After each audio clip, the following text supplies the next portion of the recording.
শ্রীমৎ স্বামী ভূতেশানন্দজি মহারাজের বলা একটি মজার গল্প।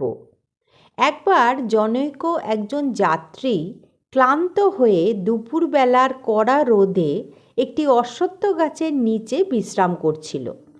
হঠাৎ পাশ ফিরে সে দেখল একটা চাল কুমড়োর লতায় 4-5টি চাল কুমড়ো ঝুলছে।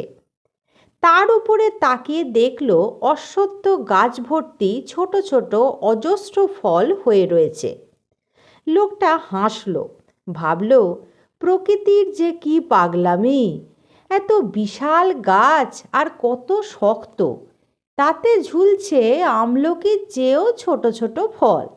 আর এদিকে এই বেচারি লতা কাত হয়ে পড়ে রয়েছে, অথচ তাতে ঝুলছে বিরাট বিরাট চাল কুমড়ো। ভাবতে না ভাবতেই লোকটির মাথার উপরে টক করে একটা অশ্বত্থ ফল পড়ল। সঙ্গে সঙ্গেই যাত্রীটির মনে হলো, ভাগ্যিস চাল কুমড়ো ঝুলছিল না। যদি চাল কুমড়ো ওই গাছে ঝুলতো, তাহলে এখন আমার মাথাটা ফেটে চৌচির হয়ে যেত।